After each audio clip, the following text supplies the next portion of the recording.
Hello there, welcome back to the Shoegazer 93 channel. This time, we've recently talked about Chapterhouse rumblings, lots of stirrings of a reunion for the legendary shoegaze band Chapterhouse.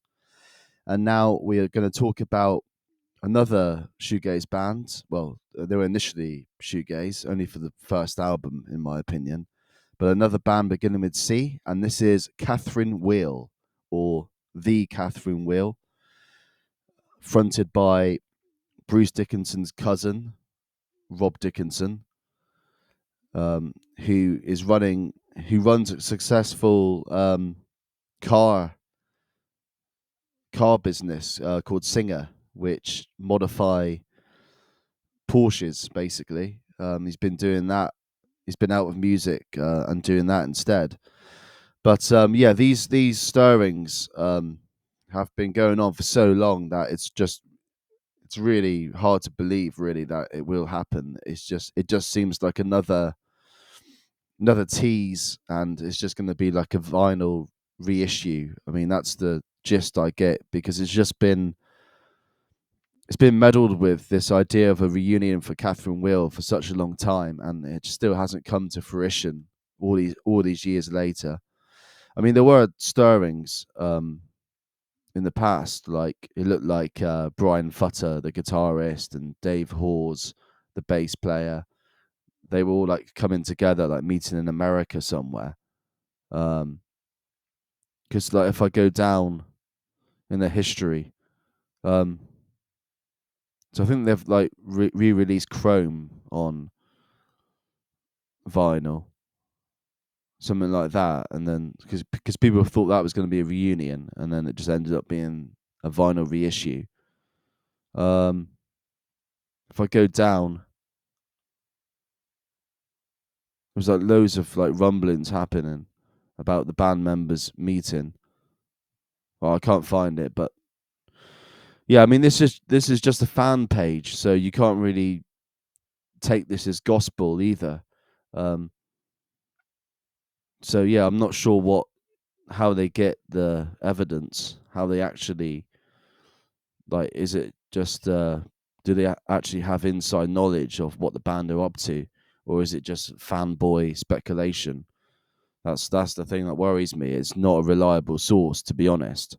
But there's something flashed up here, like yesterday, 29th of March, and it said it's time, with two dates on there: 18th of April 2023 and 30th of May. So, I mean, if it was just one date that was suggested, then you would think it'd just be like a vinyl reissue or a box set, something like that. But the fact that they've put like two dates with like a month's gap between them, it makes you think it could be a tour. You know, it does. Normally, it's like a tour if it's where it starts from and where it ends. So 18th of April is when they like play their first date, and then the 30th of May will be their last date. Um, so there is some weight behind that. Why would they say two dates if it was just going to be a issuing of a box set? Because you only need one date for that. So yeah, there's definitely some weight behind this. There is validity behind it, validity about it. Sorry, I had a bit of a tongue twister at the time there. Yeah, some like humorous memes there. That's what time it is.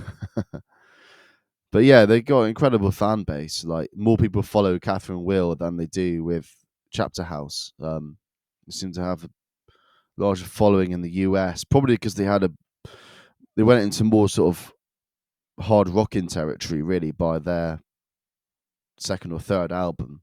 It's only really Ferment. That's the only album that would interest me. That would be the only one that, if they don't play anything off Ferment, which I'm sure they will, but if they didn't play anything, then I probably wouldn't go to one of their shows.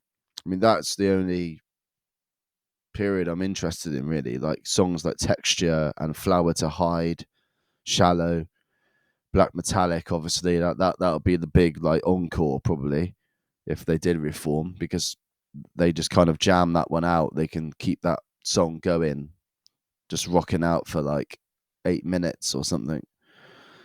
So, and I like the song Salt. I like the song Indigo is Blue is a really good one. It's just like starts on that sort of a fast strumming on the A minor chord, like sort of no drums or anything, just this frantic strumming, really nice distortion, and it just goes into this really lulling verse. And Rob's vocals are like really amazing on that track. Indigo is Blue. So yeah, I would only be interested in Ferment though if they did reunite. I mean, I don't even like Chrome that much. I mean, I quite like the song Fripp, and I like Crank. Um, Ursa, is it Ursa Major Space Station? And that's about it really, and nothing really else really grabs me from that album. It's kind of straight up meat and potatoes rock album. Really, I don't really see why it's so highly regarded as a shoegazy album, as there's not really that many textures going on, and there's not really a great deal of like modulation going on. It's just kind of just distortion. I mean that's another thing. Like, how do you define shoegaze? I mean, some people just think it's a wall of sound, like even if it's just distortion solely. But I think it's got to be more than just distortion, because if not, like any punk band could be regarded as a shoegaze band. If that was the criteria that we were basing shoegaze off, then like the Sex Pistols would be called shoegaze, because obviously they had a big like wall of distortion. Um, so yeah, I think you got to do more than just distort the guitars. It's got to be like phaser, reverb, and delay. The time-based effects are the most important, definitely. And delay is more important than reverb. I was watching. There was a rig rundown by Ride. I think it was Reverb.com that conducted the interview, and they said that a one of the misconceptions with shoegaze is that actually people think reverb's the most important thing, but actually it's delay. Delay is really, which makes sense really, because delay can act as a texture. It's not just a repeating thing that people think. It's not just repeat, repeat, repeat, repeat. Like people, that's the thing. Like non-guitar players always think that delay is just like the, just like the repeating thing that slowly fades away. But actually, it can be used with like a slow rate. It can be used as like a almost like a freeze pedal. Really, it sounds like a freeze pedal.